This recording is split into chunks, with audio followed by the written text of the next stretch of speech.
Hello my viewers and welcome back to my channel. Please subscribe, like, and don't forget to be part of the conversation by simply sharing your thoughts on what you think about this video. So in today's exploration, we dive into an intriguing perspective shared by Carlson regarding his visit to Artusha. Now Tucker sheds light on a motive that extends beyond promoting Vladimir Putin, emphasizing a deeper concern: the lack of awareness among many Americans about the complexities of the ongoing conflict and the leader they are at odds with. So join me as we unpack this perspective, examining the motives behind Tucker's journey and the broader implications it raises about the disconnect between international events and public understanding, as he explains the reason he went to Artusha. Here's a video. I will be right back, and when I do, we talk more about this video. I didn't go to, of course, to promote Vladimir Putin, and if that was my purpose, I'd say so, because I'm not embarrassed. I went because I felt that most Americans, in whose name all of this is being done, don't really know what's happening, and they know nothing about the guy they're supposedly at war with unofficially. And I just felt that my job, if I have a job in this world, is to bring information to people so they can decide. And so I wanted to do the longest interview I could with Vladimir Putin that contained the most amount of Vladimir Putin talking, not me grandstanding about what a great person I am. When an American journalist interviews someone like Vladimir Putin, the whole point of the interview is to say, I'm a good person and you're not. And that interview was aimed at his colleagues in the newsrooms in the United States. I'm a good person. Why are you such a bad person? You're bad. Okay. That's not fruitful, and that's certainly not my role. I care what God thinks of me, what my wife thinks of me, and what my 4 children think of me, and that's all I care about. So I don't need to prove that I'm a good person. I want to hear Vladimir Putin talk so people in my country can assess what's happening. First things first, Putin wants to get out of this war. He's not going to become more open to negotiation the longer this goes on. One of the things we've learned in the course of the last 2 years is that industrial capacity is a lot more profound than we thought it was. I mean, this country we were assured was a gas station with nuclear has a pretty easy time making shells, whereas NATO doesn't. So we should think about what that means, 1. 2, the West doesn't spend any time, or our policymakers in Washington spend no time thinking about, like, what are the achievable goals here. I have heard personally U.S. government officials say, well, we're just going to have to return Crimea to Ukraine. Well, you don't need to be, so that's not going to happen in short war. That's insane, actually. So even to say something like that reveals that you are a child, you don't understand the area at all, and you have no real sense of what's possible. And so as long as our leaders, and not simply in the US, but NATO, and I really mean Germany, don't take the time to learn about what's possible, we're not going to get anywhere. Does Biden understand the law of action and reaction which moves a country like... I can't overstate how incapacitated Joe Biden is. That's not an attack. That is a fact. And anyone who tells you otherwise is lying. So these are not decisions Joe Biden is making. But there are capable people around Biden, and I know them. What they lack is any perspective at all. So a conversation with a U.S. policymaker about the history of the region would begin and end with a conversation about, of course, Chamberlain and Churchill and Hitler. Period. So the American policymaker historical template is tiny. In fact, there's only one. And it's a 2-year period in the late 1930s. And everything is based on that understanding of history and human nature. And that's insane. And so actually, American policymakers have convinced themselves that Vladimir Putin is going to take over Poland.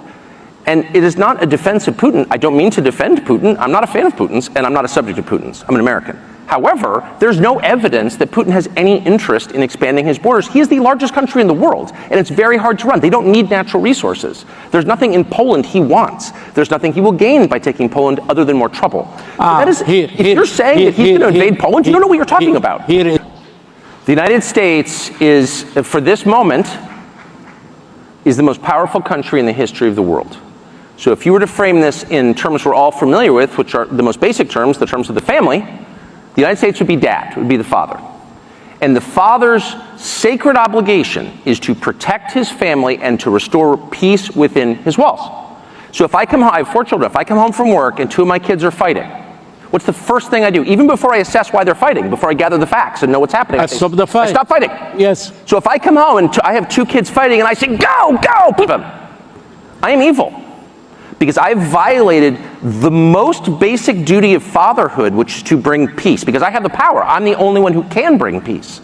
And so if you see a nation with awesome power abetting war for its own sake, you have a leadership that has no moral authority, that is illegitimate. Now, according to him, Carlson Tucker's journey to Shah offers a unique lens into the challenges of informed dissemination in the context of geopolitical conflicts by highlighting the perceived gap in Americans' understanding of the ongoing situation and the leader involved. Tucker raises important questions about media narratives, the role of public awareness, and the potential consequences of uninformed perspectives in shaping foreign policy. Now, this exploration invites people to reflect on the complexity of global issues and the responsibilities that come with navigating an interconnected world. As we delve deeper into Tucker's insights, we uncover not only a personal journey, but also a broader discussion about the importance of informed citizenry in shaping a more nuanced and responsible approach to international relations. So stay tuned as we navigate these complexities and seek a deeper understanding of the motivations behind Tucker's quest for clarity amid the fog of geopolitical discourse. In delving into the heart of Carlson Tucker's journey to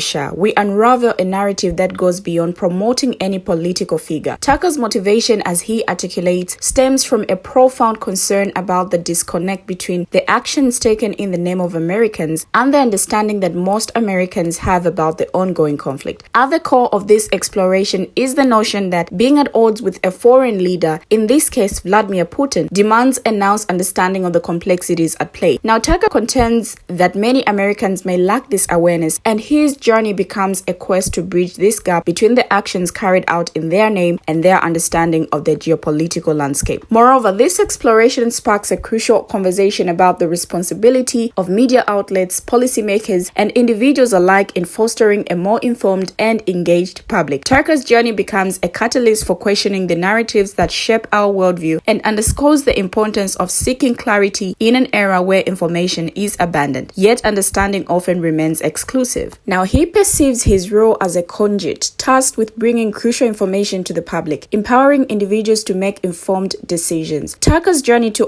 Shah takes on a new layer of significance as it becomes a quest not only for personal understanding but as part of a broader effort to bridge the information gap. Now, as we navigate through the complexities of geopolitical conflicts and the lack of awareness among many Americans, Tucker says he emerges as a messenger striving to ensure that the public is equipped with the knowledge needed to form their perspectives. The video delves into the challenges he faced in this endeavor, examining the intricacies of presenting a balanced narrative in an era often marked by informed overload and polarized viewpoints. Now, this exploration underscores the importance of individuals like Tucker who believe in the power of an informed citizenry. It prompts viewers to reflect on their own roles in seeking out diverse perspectives, critically evaluating information, and actively participating in the democratic process. What are your thoughts on Carlson Tucker's reasons for visiting Shah and his commitment to bringing information to the public? How do you perceive his mission to bridge the information gap and empower people to make informed decisions about geopolitical issues? Share your comments in the comment section down below and let's hear what you think about his reasons. Thank you for watching and see you in my next video as I bring you another interesting video. For now, it's a bye-bye.